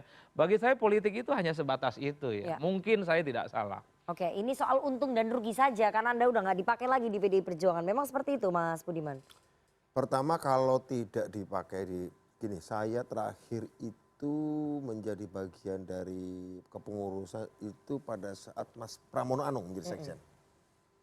Cukup lama ya? Cukup lama. Toh saya tetap bertahan. Toh saya tetap bertahan di PDI Perjuangan. Kemudian itu memang saya baik di itu, tidak lagi baik di struktur. Dan kemudian itu tidak mengubah afiliasi dan loyalitas saya kepada partai. Mungkin Bung Adi tadi bilang tidak ada persoalan ideologis, betul. Antara PDI Perjuangan dan Gerindra itu bukan sebuah migrasi ideologis pastinya. Tetapi saya mungkin harus mengulang lagi, ada pilihan dalam momentum strategis 2024 yang menurut saya dari 3 tokoh yang baik dicalonkan ini, saya sudah sering berkata bahwa Pak Anies itu kepemimpinannya intelektualis, itu hanya cocok di sebuah negara yang kapitalisme berkembang maju, institusi demokrasi, ekonomi dan civil society-nya sudah matang, mungkin tepatlah untuk menjadi Perdana Menteri Swedia lah mungkin, kira-kira gitu. Ya, yang maju.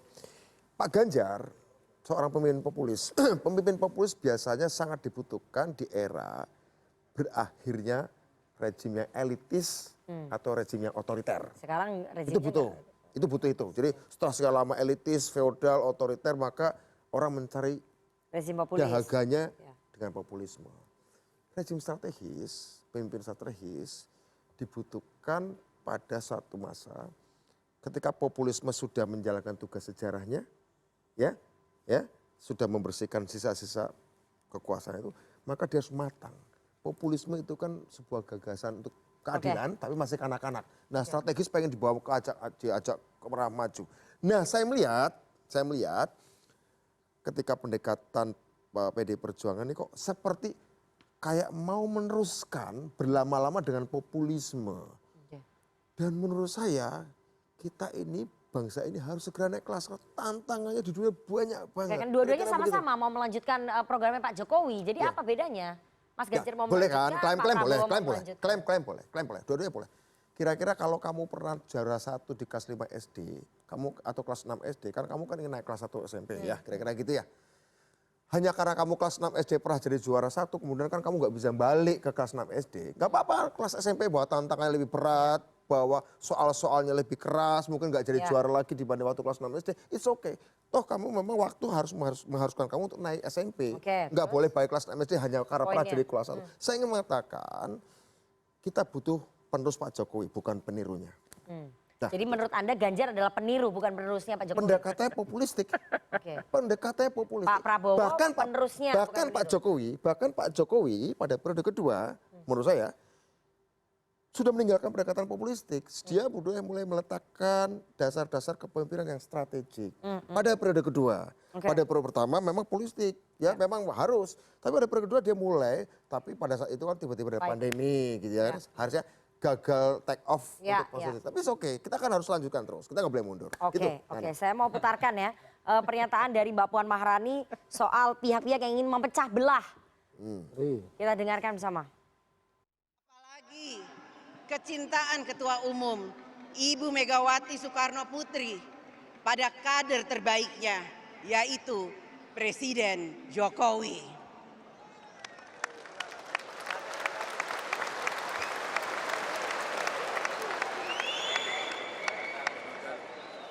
Kecintaannya tidak akan pernah luntur. Layaknya seorang ibu pada anaknya, kasih ibu sepanjang masa.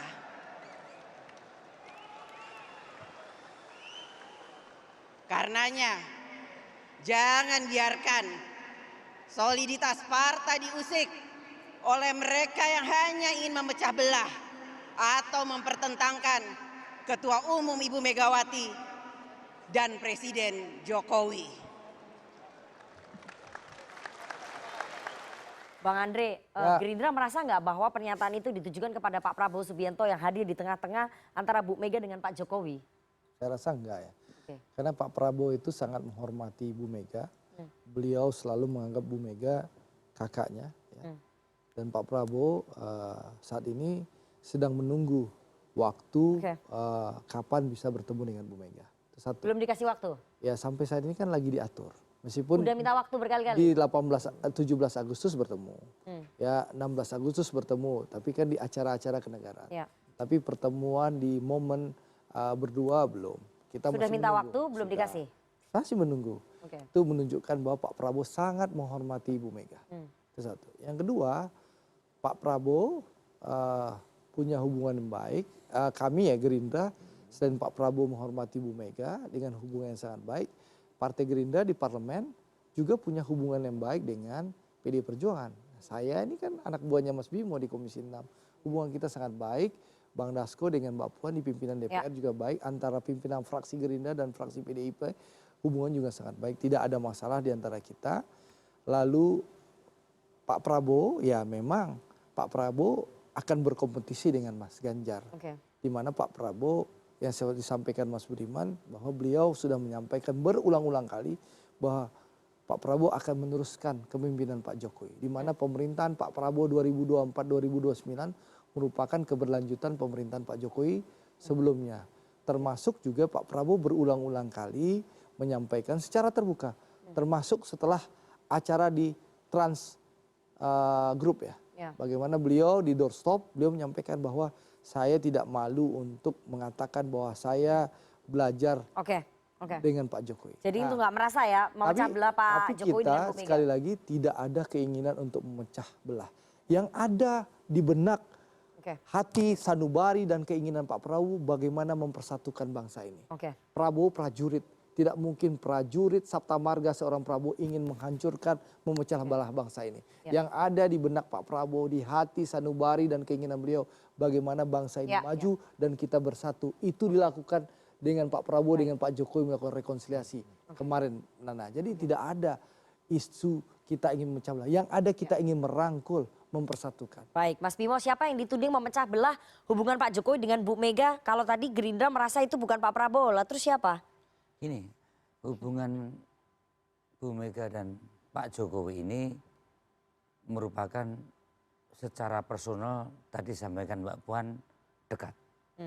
Kemudian secara fungsional Bu Mega pun juga sering mengatakan pada posisi Pak Jokowi sebagai presiden, Bu Mega juga sebagai pengarah BPIP, juga BRIN. Jadi saya melihat bahwa narasi besar yang memang diusung oleh Pak Jokowi dan Bu Mega soal NKRI yang lebih smart, yang lebih demokratik, ya.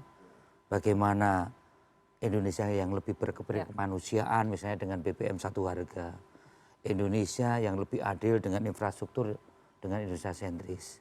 Indonesia yang lebih berketuhanan dengan berbagai mewujudkan ideologi Pancasila yang lebih toleran dengan menjunjung tinggi kebersamaan antara bangsa. Jadi perbedaan-perbedaan pendapat itu hal yang wajar, tapi karena dasar dan tujuan kedua beliau ini sama di dalam memaknai berpolitik, seperti yang dikatakan Ibu Mega, dansa-dansi politik di tahun politik ini banyak terjadi. Tapi kalau misalnya hubungan mereka berdua ini dekat, Pak Jokowi dengan Bu Mega, tapi kenapa Mbak Puan bisa sampai mengatakan waspada, ada pihak yang ingin memecah belah? Berarti kan sudah ada gerakan yang ingin memecah belah itu. Ini kan narasi yang disampaikan Mbak Puan ke narasi publik di dalam internal kader PDI ya. Yang kamu tanyakan kan narasi antara Bu Mega dengan Pak Jokowi. Baik-baik saja. Ya kan, baik-baik saja. Tapi bahwa ada pihak yang ingin mengganggu. Mbak Puan menyampaikan itu ke publik khususnya di internal kader partai harus. Bagaimana menertibkan kader-kader partai di internal partai yang harus segera bekerja. Dan bagaimana narasi-narasi yang publik PDI juga melihat seolah-olah dikontraskan antara Ibu dengan Pak Jokowi, itu dijawablah oleh Mbak Puan supaya partai ini tetap solid dan bekerja. Jadi sebenarnya apa yang disampaikan Mbak Puan sudah tepat. Bagaimana di internal partai ini segera bekerja, menjelaskan seterang benderangnya siapa itu Pak Ganjar Pranowo, Gubernur Jawa Tengah, supaya persepsi publik apa itu kepemimpinan populisme dan strategis tadi. Kali ini pandangan Budiman logis saja tidak, apalagi realistis ya kan. Itu apa itu masih kurang bisa dia menjelaskan popularisme dan apa yang strategis, karena itu irisannya dalam konteks kita berdemokrasi, apalagi di dunia yang sangat mensos sekarang ini sangat beririsan. Jadi apa? Baik, saya mau ke Mas Adi. Mas Adi, apakah kemudian pernyataannya Mbak Puan Maharani ini adalah bentuk Bentar loh, jadi ditujukan lebih pada internal itu kita ditujukan, ya, itu ditujukan mensolidkan kita. untuk internal PDI Perjuangan Bahwa itu untuk sebagai menyolidkan. akibat dari kompilasi isu yang ditangkap Mbak Puan Oke. yang sangat berbahaya bagi kader partai supaya dalam satu persepsi itu tadi tegaskan begitu. Akibat dari kompilasi isu yang mungkin bertebaran begitu ya tentang renggangnya hubungan antara Pak Jokowi dengan Bu Mega dan ada yang hadir di tengah-tengah ingin mengusik ke hubungan keduanya ini. Itu makanya disampaikan. Anda melihatnya bagaimana? Ini bentuk kekhawatiran nggak Mas Adi? Ya tentu secara isu memang begitu ada cerita bahwa Pak Jokowi itu seakan-akan main di dua kaki, dukung Ganjar dan Prabowo Subianto. Sudahlah itu jadi konsumsi umum. Jadi itu berlaku untuk siapapun. Dan itu di elit serta middle class. Yang praksis kan politisi ini pada tahu bagaimana sikap politik Pak Jokowi itu. Yang juga main kaki. Jadi ini panggung depannya aja begitu? Iya, artinya Mbak Puan ingin bilang tuh bahwa yang ingin memecah belah ya, mencoba untuk mengadu domba antara Jokowi dan PDIP ya Bang Andre Rosiade bukan yang lain. Oke, maksudnya Bang Andre Nggak Rosiade itu mungkin gimana? ditujukan kepada Anies Baswedan karena yang mencoba untuk mengidentifikasi Jokowi dekat dengan Prabowo, mengendorse Prabowo, balihonya di mana-mana, ada Jokowi dan Prabowo, ya cuman Bang Andre Rosiade, yang lain tidak ada. Anies Ini maksudnya bukan mana Bang ada. Andre, tapi ketua umumnya, capresnya. Pak Maksudnya Prabowo. begitu kira-kira Iya. maksud saya. Jadi Dan itu yang Gerindra, Pak dimaksud Prabowo Budiman Subianto dan pemimpinan seterusnya. yang strategis tadi. Oke. Nah itu yang kemudian membuat kenapa Mbak Puan itu sepertinya menyampaikan itu penuh semangat dan berapi-api. Saya jarang melihat Mbak Puan pidato semacam ini, tapi Ya. di Semarang kayaknya luar biasa betul. Bahwa seakan-akan memang ada upaya Pak Jokowi itu ditarik ke dalam, tapi bukan di lingkaran PDIP, tapi ke dalam bagi orang lain. Inilah yang kemudian konsolidasi PDIP di Semarang itu, ini ingin menunjukkan bahwa PDIP apapun yang terjadi harus solid dan kuat. Bahwa PDIP itu juga adalah bagian penting dari Jokowi dan begitu pun sebaliknya. Oleh karena itu bagi kita nggak perlulah kita berpura-pura tidak tahu apa yang disampaikan oleh Mbak Puan ini. Peluru nyasarnya ke siapa? Kepada Gerindra, Prabowo Subianto, dan Andre Rosiade. Oke, pelurunya Bukan Anies itu Baswedan sebetulnya dan ditujukan bukan untuk Prabowo kepada Subianto poros dan perubahan. Gerindra Udah itu aja jalan yang mencoba ceritanya. untuk menarik-narik Pak Jokowi masuk ke dalam hubungan antara Pak Jokowi dengan Bu Mega. Menarik kalimat Adi Ya. Praitno ini. Gimana? Jadi gini, kan tadi sudah kita jelaskan bahwa Pak Prabowo itu ingin mempersatukan, bukan melakukan pemecah belahan. Nah, Pak Prabowo itu ingin duduk sama rendah, berdiri sama tinggi, Ya. tidak ada politik seranting. Makanya kita lihat bagaimana semangat persatuan Pak Prabowo itu disambut oleh berbagai partai yang ada. Sekarang alhamdulillah PAN, Golkar, Partai Bulan Bintang, Gelora, insya Allah tanggal 2 September akan deklarasi. Mudah-mudahan habis ini PSI, Partai Garuda. Itu menunjukkan apa? Pak Prabowo adalah figur yang mempersatukan. Tidak mungkin seorang Pak Prabowo Subianto ingin merusak hubungan Ibu Mega dengan Pak Jokowi. Apalagi Pak Prabowo sangat menghormati Ibu Mega. Merenggangkan? Tidak mungkin. Hadir di tengah-tengah? Nah, Pak Prabowo itu adalah pembantu presiden. Oke. Ya. Tentu sebagai pembantu presiden, sebagai menterinya Pak Jokowi, beliau berkomunikasi secara intens dengan Pak Jokowi. Kadang Pak Jokowi memanggil beliau untuk mengetahui perkembangan di Kemenhan. Atau kadang-kadang Pak Prabowo yang datang meminta waktu ke Pak Jokowi untuk melaporkan tugas-tugas yang diberikan oleh Pak Jokowi. Sehingga memang terlihat intens, terlihat dekat. Nah, Pasang baliho di mana-mana? kalau pasang baliho, saya itu hadir dalam sidang paripurna 16 Agustus 2023 yang lalu. Saya salaman dengan presiden, sempat selfie dengan presiden. Di situ beliau menyampaikan bahwa tidak ada masalah. Pak Jokowi tidak mempermasalahkan ada figur yang pasang baliho dengan beliau. Tidak ada mempersalahkan. Saya dengar langsung pidato Pak Jokowi. Karena di situ saya bicara dengan presiden sekaligus memberitahu Tidak ada masalah, tapi Ya. karena pasang baliho itu yang dianggap tadi masuk ke dalam hubungan Bu Mega dengan Pak Jokowi. Loh, kan Pak Jokowi ini adalah presiden kita semua. Ya, dan Pak Prabowo adalah pembantunya Pak Jokowi. Kenapa baru pasang balihonya sekarang? Kenapa nggak kemarin-kemarin? Loh, Pak, kan udah Menjelang dari kemarin-kemarin itu Nana. Ini kan kita diskusi Kak, rasanya dari 6 bulan yang lalu balihonya sudah ada. Sudah ada berarti ya? Sudah ada kan, kalau nggak salah baliho pertama tuh dekat kantor CNN Indonesia TV ini. Kalau nggak salah di apa namanya? Ada di tulisan jembatan maju flyover. bersama itu kan ya? Ya, kalau tidak salah, saya rasa balihonya udah dari dulu-dulu. Dan Pak Jokowi tidak pernah mempermasalahkan. Jadi kalau misalnya ada kekhawatiran dari PDI Perjuangan Itu bahwa urusan internal PDI, kami tidak elok dan tidak etis mengomentari urusan rumah tangga orang lain. Yang jelas Pak Prabowo figur yang mempersatukan. Pak Prabowo dan Pak Jokowi sudah menunjukkan kepada bangsa kita ini, sebentar anak, bahwa persatuan ini penting bagi negara kita, sehingga inilah modal besar bangsa kita selamat dari pandemi COVID dan krisis ekonomi. Dan persatuan inilah yang ingin dilanjutkan oleh Pak Prabowo. Kalau mandat diberikan oleh rakyat kepada beliau, beliau akan mengajak seluruh kekuatan politik untuk bersama-sama membangun Indonesia, termasuk PDI Perjuangan. Ini udah kampanye nih, Bang Andre ini. Loh kan namanya juga political show. Ya. Kita nanti tanya ya ke teman-teman mahasiswa melihat beloknya Budiman Sujatmiko ini tadi yang belok nggak kasih sen kalau menurut Mas Bimo. Apakah kemudian ini dianggap sebagai idealisme seorang aktivis atau justru sebaliknya pragmatisme seorang aktivis? Kita harus jeda terlebih dahulu, jangan kemana-mana, tetap bersama kami di Political Show.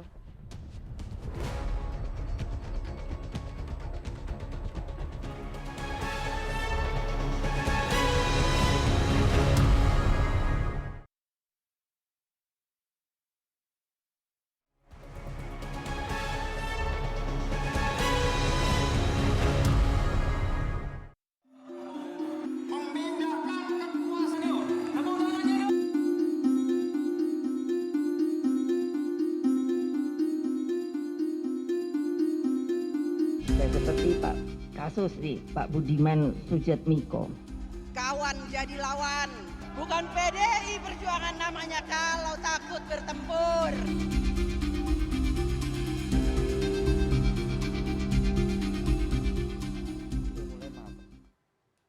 Terima kasih Anda masih bersama kami di Political Show dan kita akan langsung bergabung dengan teman-teman dari Senat Fakultas Hukum Universitas Muhammadiyah Malang. Sudah ada Agung dan juga Rizky ya. Agung silakan, dan juga Rizky mengomentari apakah kemudian dukungan Budiman Sujatmiko kepada Prabowo Subianto ini bentuk idealisme seorang aktivis atau pragmatisme seorang aktivis Anda lihat? Silakan, Agung dulu atau Rizky? Baik, saya dulu. Silakan. Terima kasih. Assalamualaikum warahmatullahi wabarakatuh. Waalaikumsalam. Selamat malam dan salam hangat untuk para senior-senior kita yang ada di Jakarta. Nah, ketika berbicara terkait dengan hal tersebut, tentunya itu perihal masalah hati dan perasaan. Dan tentunya kita itu akan kembalikan lagi kepada Bang Budiman terkait dengan hal itu. Nah, ketika kita melihat dalam suatu politik itu sangat wajar dan lumrah bahwasannya kawan menjadi lawan, lawan menjadi kawan, dan kita hanya mampu tersenyum melihat itu. Nah, sedikit saya ingin menguliti terkait dengan dari aspek hukumnya, karena keberadaan hukum dan negara dalam konsepsi negara hukum itu merupakan dua sisi yang tidak dapat dipisahkan. Nah, ketika kita melihat pada metode prosedur demokratis kelembagaan dalam mencapai suatu keputusan politik, maka antara suatu kebebasan dan pemilihan itu merupakan tidak dapat dipisahkan. Karena apa? Demokrasi pasti juga mendapatkan kebebasan. Nah, saya ingin menyatakan satu pertanyaan saja. Apakah kebebasan seorang warga negara ketika dirinya mengikrarkan untuk bergabung menjadi salah satu anggota partai politik, apakah kebebasannya dalam menentukan calon pemimpin akan juga terbatasi? Nah, itu saja pertanyaan saya, Mbak. Oke, satu lagi. Terima kasih. Agung?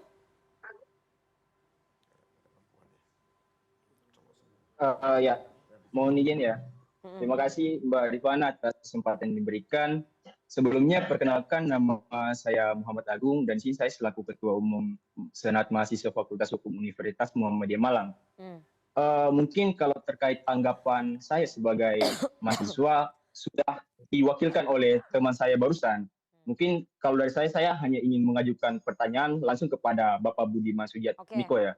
Karena berdasarkan argumen Bapak dalam wawancara media massa beberapa waktu lalu, Bapak itu menyatakan bahwa ada kebutuhan yang lebih besar yang telah dimulai Pak Jokowi dan menurut Bapak hanya bisa dilanjutkan oleh Pak Prabowo. Karena Bapak rasa hanya tipe kepemimpinan strategis yang dimiliki Pak Prabowo yang dapat melanjutkan kebutuhan tersebut.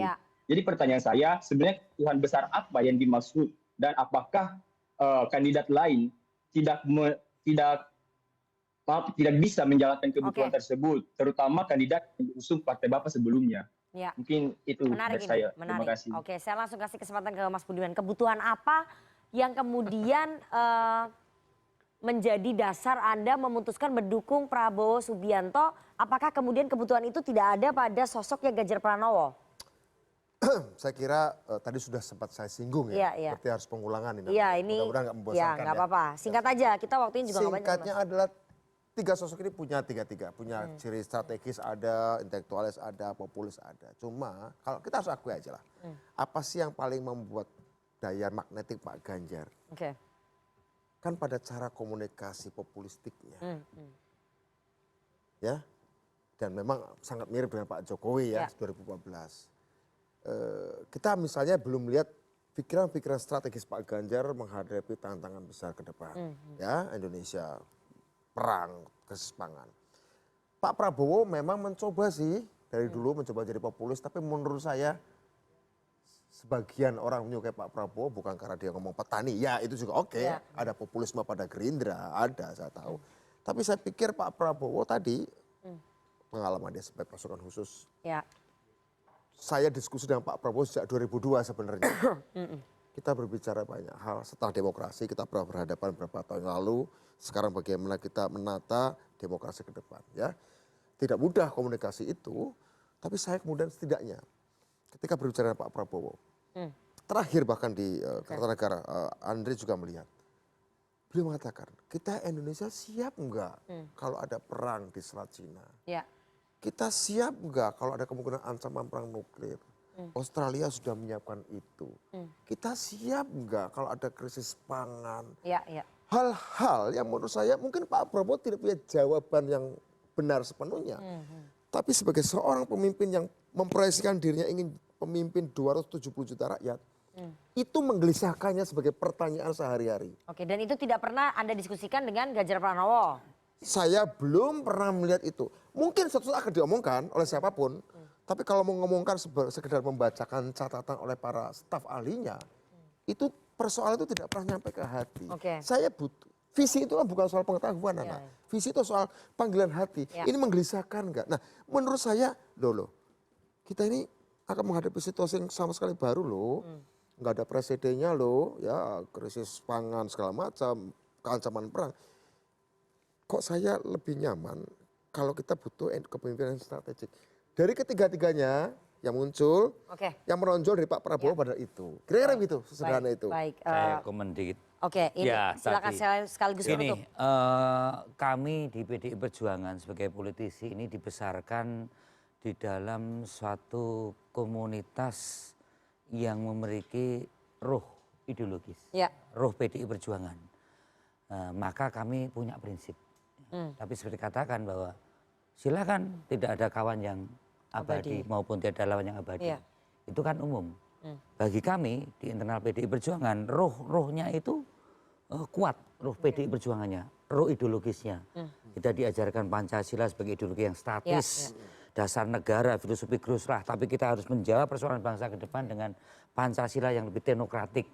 Pancasila yang akan menghadapi di era global climate change, di era globalisasi. Tapi menurut Mas Budiman, Mas Ganjar nggak punya tuh visi itu. Ini loh, jangan lu ngomong Ganjar ya.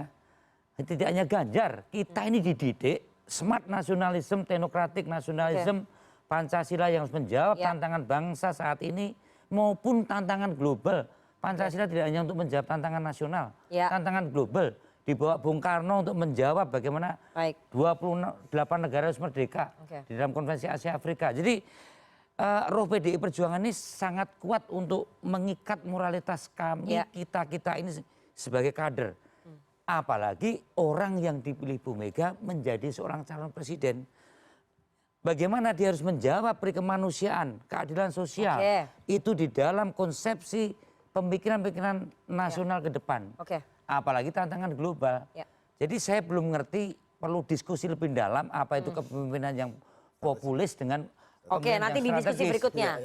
Karena dalam ruh kami adalah pimpinan Pancasila itu lighting star, pasti strategis gitu loh.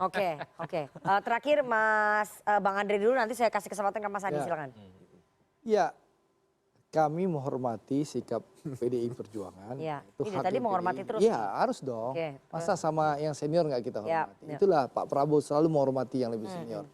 Dan tentu Mas Budiman pilihan untuk menyatakan dukungan kepada Pak Prabowo tentu kami harus sambut baik. Siapapun tokoh, anak bangsa yang ingin menyatakan dukungan bersama-sama membangun Indonesia lebih baik, tentu kita sambut dengan baik. Tapi kalau disebutkan Adi Praitno tadi bahwa kami ingin memecah belah, tidak ada. Yang ada Pak Prabowo ingin merangkul, Ini kenakalan Mas Adi. ingin merangkul, ingin mempersatukan. Itulah Prabowo Subianto. Mas Adi, Makanya 1 menit. Pandan Golkar mau bergabung dalam koalisi kebangkitan Indonesia Raya. Mas Adi 1 menit, menurut Anda dampak elektoralnya dengan Budiman Sujatmiko bergabung mendukung Prabowo Subianto seperti apa? Kalau ditanya sekarang nggak ada dampak apapun. Justru kan Prabowo dalam skenario 3 capres kalah itu. Justru ketika Golkar ada PAN di situ dan Budiman juga dipecat gitu loh Rifana. Tapi kan saya tidak ingin mensimplifikasi persoalan itu. Bahwa persoalan Pilpres adalah persoalan bagaimana sang figur itu bisa menyihir pemilih untuk datang ke TPS. Yang ingin saya katakan dari pertanyaan mahasiswa dan dialog kita dari tadi itu, bahwa dalam politik itu bisa dibangun 4.000 argumen untuk menyukai seseorang. Ini baru satu argumen, Bang Budiman, itu soal Prabowo yang visioner, dan bisa juga dibangun 4.000 alasan untuk tidak menyukai orang lain. Ini dalam politik bisa dibangun dalam sekejap. Jadi bagi saya apapun, kalau sudah suka kepada Prabowo pasti dibangun argumen-argumennya, biar terkesan intelek, ilmiah, visioner, dan ideologis. Begitupun sebaliknya, kalau sudah tak cocok dengan PDIP, tak cocok dengan Ganjar Pranowo, apapun akan dibuka dengan alasan-alasan yang juga terkesan sangat ilmiah. Karena apapun yang disampaikan Prabowo hari ini tentang geologi politik, tentang ketegangan dunia internasional, itu kan sejak 2014 yang lalu. Nggak laku itu dagangan politiknya. Cuman karena ada Ukraina dan Rusia ini perang-perangan, ada ketegangan di Cina Laut Selatan, kemudian ada kemungkinan tentang Korea yang kemudian lagi memanas, maka dagangan politik ini kemudian menjadi laku. Jadi ini saya, menurut saya. Itu bukan dagangan politik, tapi itu geopolitik dunia yang harus kita perhatikan. Jangan sampai, dulu Pak Prabowo ingat benar, bercerita sama kami. Kita waktunya udah habis nih Bang. 30 detik. Senior-senior sudah bilang, negara kita aman. Nggak sampai sebulan kita perang dengan tim-tim. Jadi Indonesia ingin aman, kita harus tetap waspada dan menjadi negara kuat. Baik. Kita tunggu nanti pemaparan visi-visi ya dari tim sukses masing-masing, karena sampai sekarang kita belum tahu nih pandangan ataupun gagasan dari ketiga capres ini memang seperti belum apa. dikasih kesempatan. Iya, nanti makanya kita tunggu waktunya di musim kampanye. Kamu panggil ke sini dong. Ya, nanti di dialog episode berikutnya. Setelah ini kita akan mendengarkan ataupun menonton sentilan-sentilan dari teman-teman komisi.co, tapi kita harus jeda terlebih dahulu. Jangan kemana-mana, tetap bersama kami.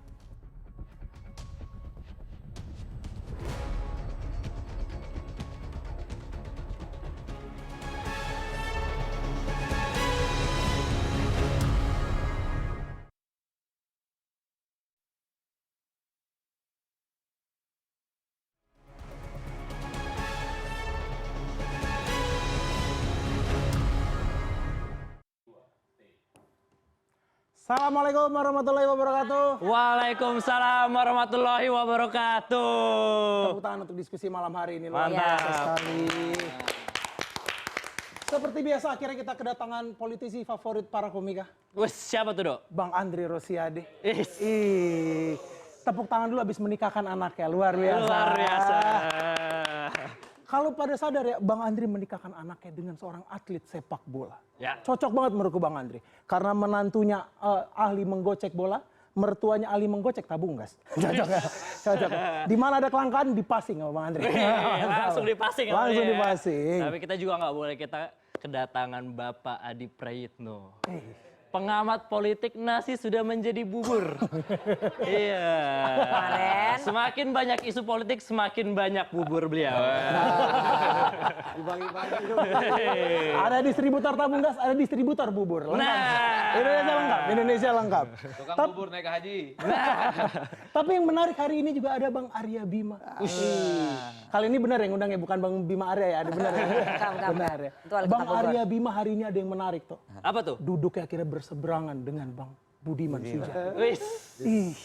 Mohon maaf Mbak Nana, ini political show apa sidang perceraian? Masih political show ya, masih political show ya, masih political show ya. Takutnya kita tidak tahu. Tapi kita semua nggak boleh lupa, kita harus berikan tepuk tangan paling besar untuk pemeran utama dalam pergaduhan ini. Siapa itu? Bapak Budiman Sujatmiko. Pemeran utama dalam kegaduhan politik ya. Betul. Saya tuh dulu kalau nggak salah, saya pernah nonton filmnya Bapak Budiman Sujatmiko. Apa? Budiman Sujatmiko pernah bermain film. Dan itulah mungkin alasannya kenapa sekarang beliau tiba-tiba mendukung Pak Prabowo. Kenapa gitu? Mungkin selama ini mendukung Pak Ganjar memang cuma acting. Kita nggak tahu. Tapi ya kalau misalnya ada penghargaan politisi, menurut Bang Budiman yang harusnya menang. Apa tuh? Sebagai politisi Indonesia paling nekat. Paling berani. Kenapa paling nekat? Kemarin dia kader PDIP mendukung Pak Prabowo. Ya. Nggak cuman itu, dia bilang kalau dia dipecat PDIP besoknya daftar lagi. Mohon maaf nih Bang Budiman nih, daftar lagi itu bukan solusi Bang. Karena kalau Bang Budiman daftar lagi besok ya dipecat lagi. Nyusah-nyusahin HRD. Jadi susah malah. Dan bayangin kalau misalkan Bapak Budiman daftar lagi ke PDI, berarti kan dia akan menjadi kader baru lagi. Bapak Budiman Sujatmiko yang sudah sebesar itu harus datang ke sekolah partai lagi. Iya kan? Bayangin. Masuk sekolah partai, belajar marhainisme dari nol lagi. Belajar sama Gibran. Diajarin Gibran. Marhainisme tuh yang bener kayak gini Budiman. Dari nol jadinya. Iya. Bayangin kalau misalkan Bapak Budiman datang ke sekolah partai lagi. Kena ospek. Disuruh pakai topi caping sama Bapak Arya Bima. Kena ospek lagi. Tapi Bang Budiman ini kita semua tahu lah. Dia ini adalah seorang politisi yang cerdas, luar biasa. Kalau dia jadi kader baru, pasti nanti jalannya juga akan gemilang lagi. Dia jadi hebat lagi, jadi kader gemilang lagi, bintang lagi. Baru setelah itu dukung Prabowo lagi. Nama saya Aldo. Nama saya Duto Triaji. Terima kasih. Teman-teman dari Komisi.co, Aldo dan juga Duto hari ini lucu banget kalian ya ngerosting Mas Budiman. Jangan dipecat lagi. Itu sudah dipecat lagi.